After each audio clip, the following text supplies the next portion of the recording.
हरियाणा सरकार के पास मौका है, मेवात पर बुलडोजर चलना चाहिए। जो जो गुनाहगार है इसमें, उसका घर एक मट्टी होना चाहिए, मट्टी में मिला देना चाहिए ऐसे लोगों को। भारत का भाईचारा, उसकी कब्र पता कहाँ है? मेवात में बन चुकी है, ऊपर से मट्टी पड़ चुकी है। अब देश में भाईचारे का नाम कोई नहीं लेगा। मेवात की स्थिति क्या है, वहां किस कदर के, किस तरह के वहां आरोपी हैं, आरोपी इन द सेंस कि क्राइम में लिप्त, और कोई छोटा नहीं। आप वहां पे क्राइम एवरेज देखोगे ना, वहां रिकॉर्ड देखोगे ना, मेवात क्राइम में टॉप पर है और हर वक्त वो चर्चा में रहता है। दुर्भाग्य है, एक मॉडल बना था देश में हमारे, जो देश के दुश्मन थे ना, उन्होंने बड़ा क्रिटिसिज्म किया उसका, मगर हम राष्ट्रवादियों ने उसको सपोर्ट किया, योगी का बुलडोजर मॉडल। मगर दुर्भाग्य हमारा ये था, वो सिर्फ 2 राज्यों तक सीमित रह गया। आप में इस सुरक्षा देने में, इस यात्रा में आपकी तरफ से कमी हुई है। आपकी फोर्स हमें ये कहती है, एक फ़ोन पे जब हमने उनसे बात की कि हमें यहाँ पे पत्थरबाजी हो रही है, कहते फोर्स खुद कह रही है कि हमारे पास वेपन नहीं है, डंडे दिए हुए हैं, हम कुछ नहीं कर सकते, निकलो यहाँ से, जंगलों में घुस जाओ, खेतों में घुसकर भाग जाओ। इस तरह की बात जब वो ना पुलिस कर रही है ना वहाँ पे, तो सोचिए आम आदमी जो अपने परिवार के साथ आया है, वो कितना मतलब असहाय महसूस करेगा।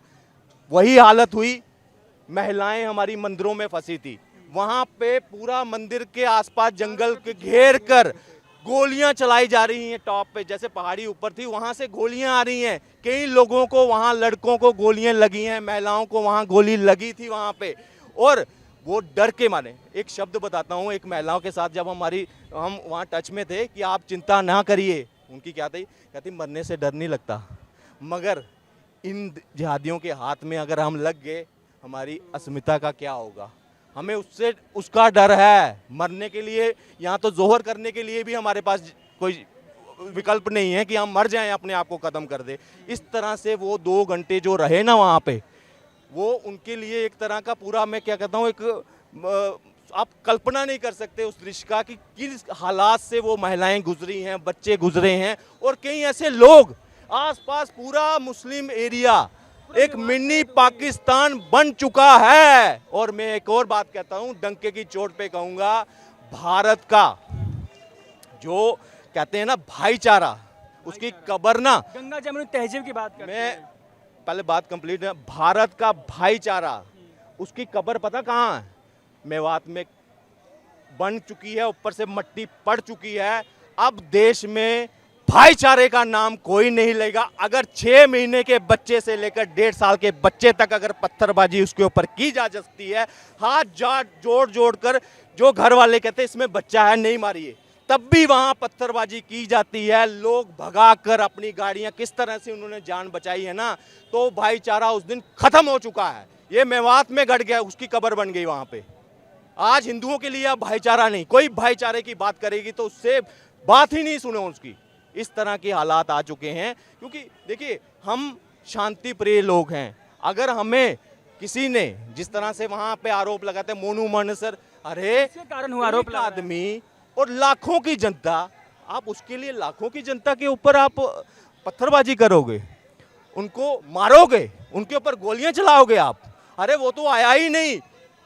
अरे अगर 1 लाख की जनता है, मैं कहता हूं उसमें 90,000 लोग तो मोनू मिनिस्टर का नाम नहीं सुना होगा, उन्होंने जानते भी नहीं जानते होंगे। कोई कश्मीर से आ रहा है, कोई बिहार से आ रहा है इस यात्रा के लिए कि भाई एक यात्रा शुरू हुई है, वहां हमने जाना है, और इन्होंने सबको टारगेट करने की कोशिश की है, और ये प्री प्लान था, प्री प्लान नाकामी रही।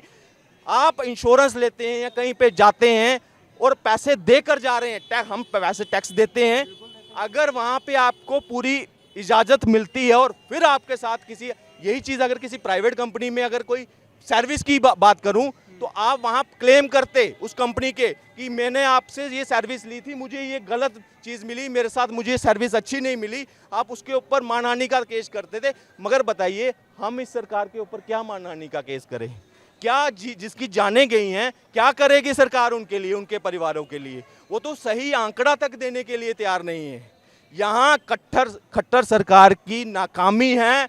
अनिल विज जी, आपकी छवि जो है ना, हमारी नज़र में हम आपको दूसरा नरोत्तम जो मिश्रा है ना एमपी का, हम उस तरह का आपको वहाँ के गृह मंत्री के रूप में हम देखा करते थे। मगर कल जिस तरह की वहाँ कानून व्यवस्था रही, आज हमारा वो जो भ्रम था ना वो ख़त्म हो चुका है। हम आपकी बड़ी इज्जत करते थे, मगर इस तरह की व्यवस्था दी, वो भी खासकर हिंदू यात्रा में। और आपको पता था मेवात की स्थिति क्या है, वहाँ किस कदर के, किस तरह के वहाँ आरोपी हैं, आरोपी इन द सेंस कि क्राइम में लिप्त, और कोई छोटा नहीं। आप वहाँ पे क्राइम एवरेज देखोगे ना, वहाँ रिकॉर्ड देखोगे ना, मेवात क्राइम में टॉप पर है और हर वक्त वो चर्चा में रहता है। उस ये जानते हुए भी इन्होंने सुरक्षा में ढील रखी। किस कारण रखी, मगर मैं कहूँगा लोगों ने भुगता है, हमने खुद भुगता है। एक सवाल पूछना चाहूँगा, सरकार आपकी है, हिंदुत्व वाले सिस्टम भी आपका ही है, जनसंख्या में हम भी आ गए हैं, हमला हम ही पे हो जाता है, रामनवमी हो, हनुमान जन्मोत्सव हो, यात्रा हो, क्यों हो जा रहा है सर? दुर्भाग्य है, एक मॉडल बना था देश में हमारे, जो देश के दुश्मन थे ना, उन्होंने बड़ा क्रिटिसिज्म किया उसका, मगर हम राष्ट्रवादियों ने उसको सपोर्ट किया, योगी का बुलडोजर मॉडल। मगर दुर्भाग्य हमारा ये था, वो सिर्फ 2 राज्यों तक सीमित रह गया। एमपी और उत्तर प्रदेश, आज 15-16 राज्यों में भाजपा की डायरेक्ट इनडायरेक्ट सरकार है। मैं वो बुलडोजर मॉडल हरियाणा में लागू क्यों नहीं है? अगर आज भी हरियाणा सरकार के पास मौका है, मेवात पर बुलडोजर चलना चाहिए। जो जो गुनाहगार है इसमें, उसका घर एक मट्टी होना चाहिए, मट्टी में मिला देना चाहिए ऐसे लोगों को, जो बच्चों की, जो बूढ़ों की, जो महिलाओं को अगर शिनाख्त नहीं कर सकते, उनको वो इंसान है ही नहीं, उनको यहाँ इस दुनिया में रहने का हक नहीं होना चाहिए। हम हिंदू हैं, अगर ये सोचते हैं कि काफिर कॉन्सेप्ट इसमें है, तो मैं एक चीज़ बोल देता हूँ, हमारी गीता में भी अधर्मियों के नाश के लिए हम भी आवाज़ उठा सकते हैं। जो जो अधर्मी होगा वो उसको जीने का अधिकार नहीं है, और ये हमारे ग्रंथ सिखाते हैं कि हमें किस सिचुएशन में क्या करना है सेल्फ डिफेंस के लिए। तो ये मत करिए कि हम नपुंसक हैं या हमें क्षमता नहीं है, हम भी वक्त आने पर इससे दोहरा जो है वो कर सकते हैं। मगर कानून के ऊपर विश्वास रखने वाले लोग हैं, ये ना हो इस कानून को आप इतना कमज़ोर कर दें कि हमारे सबर का बांध उठ जाए, और हिंदू जो हैं वो इस बांध को लांग कर कुछ ऐसा कर जाएं जिसको फिर सरकार भी संभालना, भरोसा उठ जाए सरकार को, सरकार भी नहीं संभाल पाएगी। ये खुली आप बोलिए, हमने दृश्य देखे हैं वहाँ पे अपने परिवारों को इस तरह से कि रात को 11-12 बजे लोग जो है ना, हम फ़ोन कर कभी किसी को फ़ोन कर रहे हैं, भाई आप सुरक्षित पहुँचे हो नहीं पहुँचे हो, एक अपने जो हमारे साथ लोग गए थे उनकी खैरियत पूछते रहे, कहाँ हैं क्या है। 2-2 3-3 घंटे तो उनको किसी ने मतलब कांटेक्ट ही नहीं किया।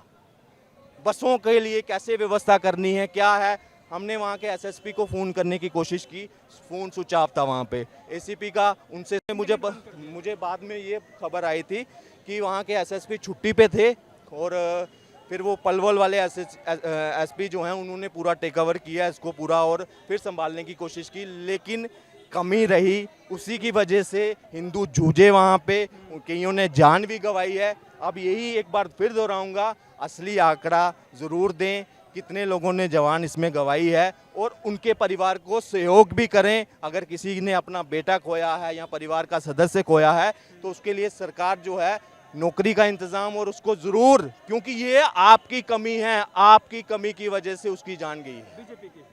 चलिए, तो ये थी, आपने आंखों देखा हाल सुना कि मेवात में क्या घटना घटी, कैसे लोग जान बचा कर निकले। तो बाकी ऐसे ही तमाम जानकारियों के लिए बने रहे हमारे साथ और देखते रहिए द लोकसभा।